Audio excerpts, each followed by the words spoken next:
전술핵 간단하게. 자, 자유한국당에서 전술핵 재배치 위해서 1천만 온라인 서명운동하고 의원님들 전술핵 재배치 요청하기 위해서 출국하겠다. 출국했나요? 했죠. 내일 돌아오십니다. 오호, 출국한 거 뉴스 못 보셨습니까? 아, 뉴스 안 봐요.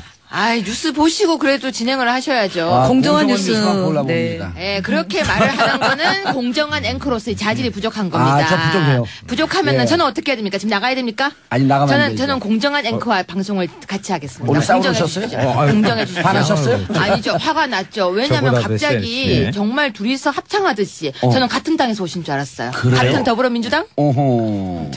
제가 앵커 해드릴게요. 맞아야 될 것 같아요. 오늘 이거 아닌 것 같아요. 앵커를 네. 공격하는 건 훌륭한 패널의 자질이 아니에요. 괜찮아요. 저는 오늘 살아남아야 돼요. 여기서. 살아서 걸어 나가야 되겠습니다. 아니에요. 그러면은 우리 네. 청취하시는 분들이 맨날 싸우는 정치 방송 듣다가 재밌어서 들었는데 여기서도 싸우네 그러고 싹 돌려요. 어차피 여기 지금 다 저 공격 글 들어올 거 알고 그래요? 있어요. 알고 있어요. 그냥 아닌데. 알고 들어왔고 적진인 거 알고 들어왔습니다. 괜찮습니다. 제대로 싸우고 나가겠습니다. 전술핵 재배치 요구. 아니요, 이건 자유한국당을 비롯해서 이거 또 김장겸 때와 같이 헛발질하신 거예요. 왜요? 이미 문재인 대통령은 CNN과 그 부분에서 전술핵 배치는 없다고 단언했고 또 거기 그 미국의 당사자인 국방부 장관조차도 그 부분의 핵 부분에 대해서는 위치와 상관없는 것이다. 즉 핵 우산의 부분을 강조했기 때문에 쓸데없는 짓 하러 간 것이고요. 또 하나는 사드 문제 때문에 경제 보복 그 부분을 가지고 야당에서 중국을 방문해 가지고 설득하려고 할 때 국어 외교 어쩌고 하더니 세상에 강대강으로 해서 이게 핵참화 만들 일이 있습니까? 그곳에 가면서 이거야말로 국어 외교를 뛰어넘는 외교 참화예요. 참화. 할 것은 안 하고 자꾸 엄한 짓거리를 많이 하는 부분에 대해서는 같은 국회의원으로서 좀 상당히 안타깝게 생각합니다. 자, 유해 최고위원님. 네. 발언하시죠. 우리 윤수아 의원님의 이름은 정말 보들보들하게 여성 이름 같은데 핵이 전혀 안 무서우신가 봐요. 북한에서 오늘 아침에도 미사일 쏘고 이러는 게 전혀 걱정도 안 되시는 것 같은데 맞습니다. 문재인 대통령께서는 CNN과 그렇게 인터뷰를 했는데요. 그 인터뷰 내용이 대통령이 인터뷰를 했다고 해서 인터뷰 내용이 항상 옳다 맞다 그렇게 볼 수는 없죠. 국민들이 볼 때는 대통령이 왜 저러실까라고 생각할 수도 있고요. 또 저는 제가 생각할 때는 대통령께서 말씀하신 거에 대해서 지금 반대 의견 또 많이 나오고 있는데 좀 이렇게 귀를 좀 열고 들어야 될 것 같습니다. 근데 의원님 민주당에서 나오신 줄 알았어요. 갑자기. 그런데 너무 정파적이네요. 근데 저는 그래요. 전술핵 이야기하면서 공포의 균형을 자꾸 신조어를 만들어냈는데 이 자체가 공포스럽고 불안하기 그지없는데 공포를 균형을 맞춘다? 그럼 플러스 알파를 더하자는 거예요. 공포감을 줄이고 불안감을 줄이는데 더 노력을 하죠. 즉 대화와 그러한 부분들의 통로를 어떻게 열어낼 것이냐 하는 그런 전략적 계산을 해야 되는 부분에 무슨 너무 공포의 균형이 있습니까? 그래서 저는 이런 단어조차도 너무 지나치게 정치적으로 이용하는 정말 이게 좀 싸구려 안보 장사 이런 부분인 이상도 이해가 아니다. 최고위원님. 일단 우리 청취자분들이 딱 이해하실 것 같은데 전술핵 배치가 뭔지 그 개념을 설명을 해 주시고 우리 자유한국당은 이러저러해서 찬성한다. 그리고 이게 주장한다. 이걸 좀 정리해 주세요. 전술핵 배치라는 것은요.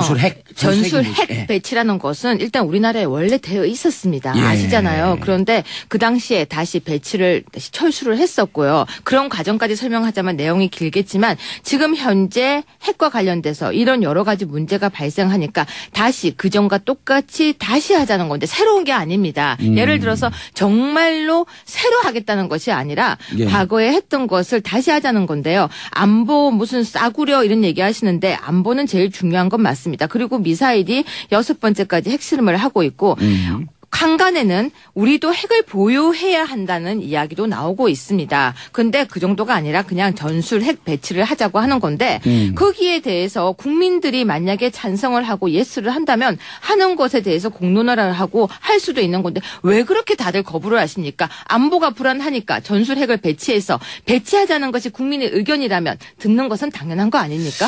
그러니까 잠깐만요. 잠깐만요. 전술핵을 이야기하십시오. 청취자분들이 뭘 모르는 분들도 계시다니까요. 그러니까 전술핵이 일단 뭔지 설명을 좀 해주시고 그리고 언제 우리 있었는지 요걸 좀 설명해 주시면. 제가요. 지금 저한테 우리 앵커님께서 계속해서 전술핵 배치에 대해서 정확하게 그러니까 얘기해 주길 바라시는데 제가 정확하게 몇 년도는 솔직히 기억이 안 납니다. 91년도에 근데 그거보다도. 근데 그걸 떠나서 제가 그걸 갖다가 설명하기보다는 지금 이야기하고 계신 거에 대해서 계속 토론을 진행을 했으면 좋겠어요. 전술핵 배치가 무엇인지에 대해서 제가 제 당에서 저는 군사 전문가가 아닙니다. 그럼 다른 분들이 좀 설명해 주실 분들 계세요? 그 전에는 91년도까지는 한 500개 정도에 770기라고 합니다. 아니 그것은 독일 이런 데까지 포함을 해서고 그런데 이제 거기에는 핵 배낭까지도 포함이 됩니다. 예를 들면 핵을 쥐고 뛰어드는 핵 배낭까지를 포함한 다양한 전술핵을 핵을 좀 우리 대한민국의 영토 안에다 두는 거예요.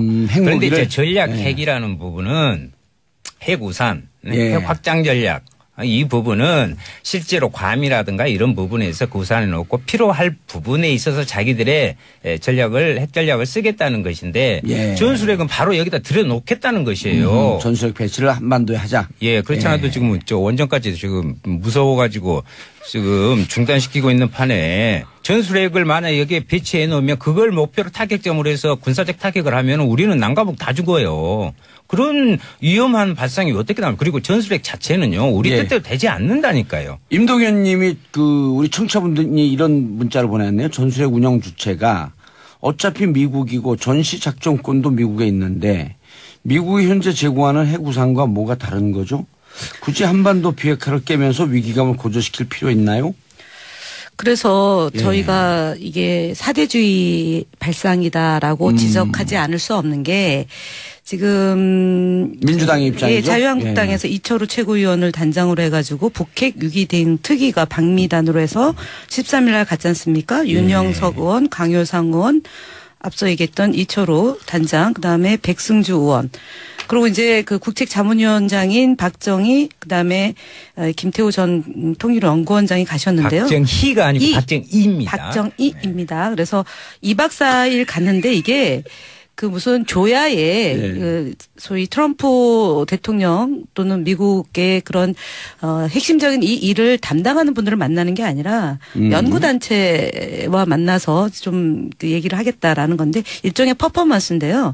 앞서 질문하신 분처럼 지금 전자권이 미국에 있고요. 이 무기 체계의 도입에 대해서 반대가 있는데 불과 몇 달 전에 집권했던 정당에서 전술핵을 배치해야 된다라고 가서 얘기하는 건 미국에 가서 얘기하는 겁니다. 국내의 그런 여론하고 좀 조금 이제 높다는 것 때문에 그러는데 민감한 문제를 갖고 이렇게 하는 것 자체가 좀 사대적 발상이다라고 저희는 규정합니다. 예. 김경진 의원님은 국민의당 입장은요? 애매하죠? 아니요, 국민의당도 거의 비슷합니다. 말씀 좀 하죠. 아주 그냥. 정의당에서 국민의당 대변하세요. 아니, 이 말씀을 좀 드립시다. 뭐냐면 2006년 9월 이후에 이 앞전까지 6차례 핵실험이 있었단 말이에요. 그때 이명박 박근혜 정부 시절에 4차례 핵실험을 했어요. 그때 개성공단 다 닫고 금강산 관광 다 막고 해가지고요. 오히려 이제는 대화할 통로마저 싹 막아버렸어요. 그러면 아까 이제 전술핵은 오히려요. 북을 더 고무시키는 거예요. 한반도 비핵화를 해내는 부분에 있어서 명분을 준다는 것이죠. 오히려. 그리고 궁극적으로 우리가 한반도 비핵화를 이루어서 우리가 전쟁 없는 우리 민족의 부분들을 만들자는 것이 전 국민이 다 동의하는 목표 아닙니까? 거기에 대해서 대단히 위험한 수단이라는 거죠. 전 국민의 목표가 한반도 비핵화, 한반도 평화의 방향으로 가자고 하는 것은 맞는데 문제는 상대인 북한이에요. 문재인 정부가 들어와서 베를린에서 대통령께서 평화 화합의 방향으로 가자라고 얘기를 했지 않습니까? 손을 우리가 먼저 내밀었지 않습니까? 그 직후에 6차 핵실험 ICBM 쏴대고 있는 거 아닙니까? 오늘 아침에도 또 쏴대는 거 아니고. 우리가 그 정도까지 노력을 하는데도 쟤들이 저렇게 한다. 바뀌어야 돼요. 그러면 우리의 방식이. 저 사람들은 북한 여론조사 나온 것도 50% 넘더라고요. 우리도 핵 배치해야 된다라고 하는 입장이. 그래서 이 전술핵에 대해서는 배치를 할 수도 있고 안 할 수도 있고 저는 하는 것도 괜찮다고 생각을 해요. 근데 중요한 것은 대통령께서 며칠 전에 얼마 전에 전술핵 배치는 없다라고 그냥 단정적으로 이렇게 잘라버렸어요. 네. 사실 그럴 필요는 없어요. 외교나 국방에서 모호한 입장을 가지고 있는 것 자체가 우리의 협상력을 대단히 높일 수 있는 가치예요. 보면. 레버리지를 갖는 게 좋겠다. 그런데 대통령이 미리 그걸 포기를 해버리신 거예요. 보면. 전략적 모성도 의미가 있는데 너무 단정적으로 얘기했다. 예. 전략적. 두 번째로는 잠깐만요. 우리가 지금 자주 국방에 대해서 어느 정권이건 보수 정권이건 진보 정권이건 너무나 의지가 없어요. 그러니까 지금 미사일 사거리 지침 폐지하자고 하는 안건을 제가 발의를 해놨거든요. 그런데 이게 미사일이 사거리나 아니면 중량 톤수뿐만이 아니고 심지어는 2.5톤을 넘어가는 정찰용 드론 있잖아요. 드론 같은 것도 사서 쓸 수밖에 없어요. 그다음에 우리가 우주로 로켓 발사하는 고체 연료 로켓 있잖아요. 이게 ICBM으로 전용될 가능성이 있다 그래서 제가 그것도 못 하고 있죠. 과기정이 소속인데 우리 항우령 가서 물어보면 고체 로켓도 개발을 못 해요 보면. 그러니까 우리가 이렇게 군사적으로 종속이 된 근데 그게 우리 주권을 제약하는 어떤 합의 아닙니까? 그러면 사실은 국회에서 비준 동의를 받아야 되는데 그 어느 정부도 국회 비준 동의를 받을 생각을 안 할 뿐더러 사실은 이번에 결의안 발의할 때 정의당 그다음에 민주당 자유한국당 다 같이 하자 그랬는데 다들 이거 미국과 관계에서 어렵다고 다 고개를 절레절 흔들어요. 말로는 사대를 주장하면서 이게 사대주의적인 행동이다라고 비판을 하면서 정작 자신들은 그 결의안에 참여도 못하는 그런 이중적인 모순이 있다라고 제 앞에 계시는 정의당 윤수아 형님을 비판을 해드리겠어요. 한마디만 할게요. 아니 그렇다면 지금 매번 북한이 계속 장거리 미사일을 쏘고 탄도미사일 발사할 때마다 우리는 재래식 무기로 계속 싸우자는 이야기인데 그럼 국민은 어떻게 안심할 것이며 그 와중에 전술핵 배치 반대를 하더니 이번에는 800만 달러 지원을 결정하고 있고 그런 이야기가 나오는데요. 자 그러면 안보리 통과 핵실험 제재에 대해서 안보리에서 결의안 통과를 하고 이틀이 지났는데 북한은 또 미사일을 쐈습니다. 도대체 이 안보는 어떻게 막으려고 할 건지 그러면 핵은 안 된다고 계속 이야기를 하시는데 그 핵은 안 되고 그 무엇으로 하려고 하는지 대책 방안도 없으면서 안보 파리하지 말라고 하는데 사실 걱정됩니다.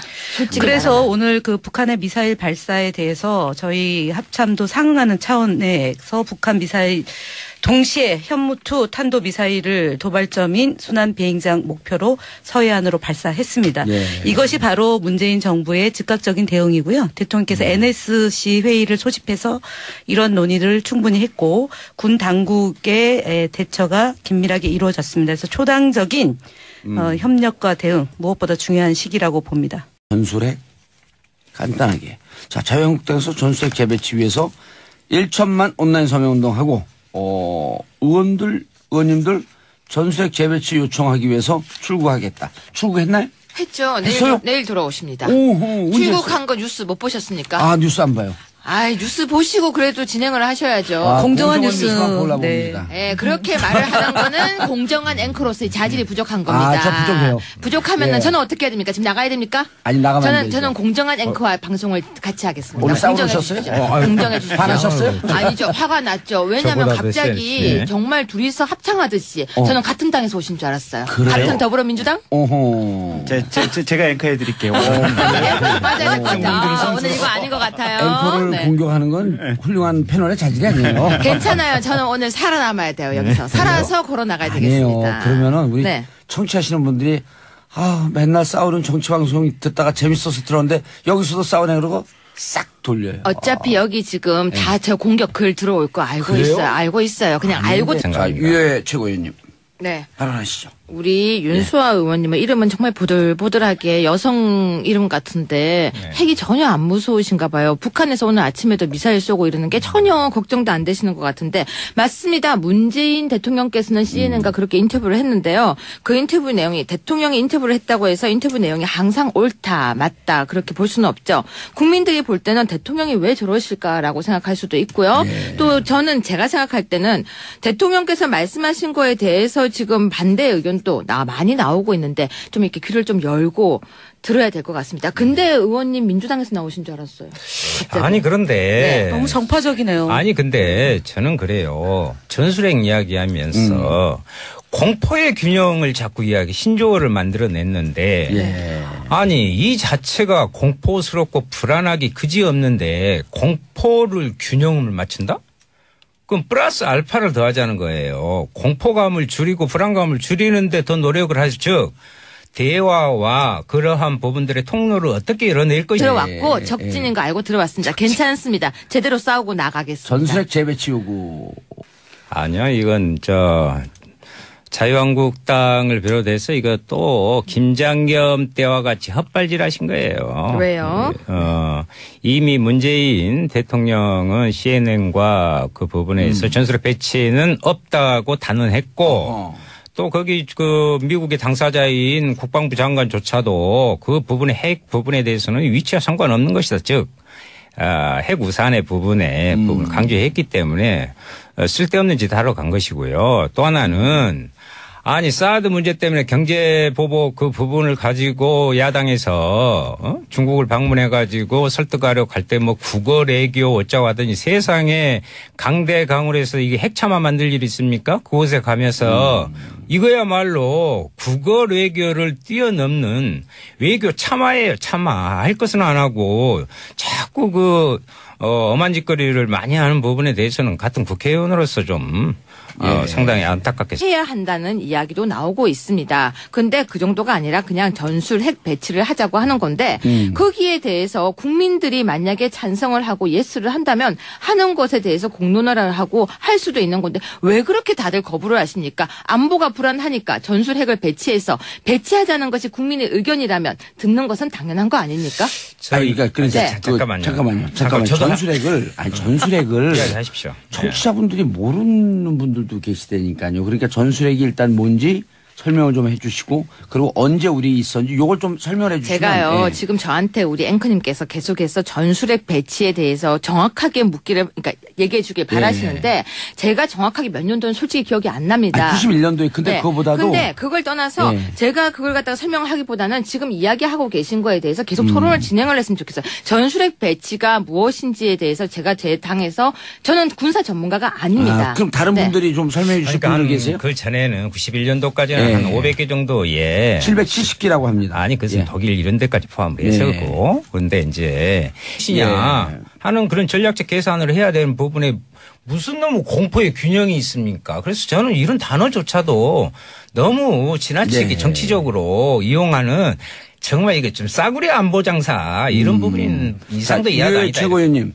일단 우리 청취자분들이 딱 이해하실 것 같은데 전술핵 배치가 뭔지 그 개념을 설명을 해 주시고 우리 자유한국당은 이러저러해서 찬성한다.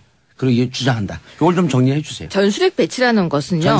전술핵 배치라는 것은 일단 우리나라에 원래 되어 있었습니다. 아시잖아요. 그런데 그 당시에 다시 철수를 했었고요. 그런 과정까지 설명하자면 내용이 길겠지만 지금 현재 핵과 관련돼서 이런 여러 가지 문제가 발생하니까 다시 그전과 똑같이 다시 하자는 건데 새로운 게 아닙니다. 예를 들어서 정말로 새로 하겠다는 것이 아니라 과거에 했던 것을 다시 하자는 건데요. 안보 무슨 싸구려 이런 얘기 하시는데 안보는 제일 중요한 건 맞습니다. 그리고 미사일이 6번째까지 핵실험을 하고 있고 한간에는 우리도 핵을 보유해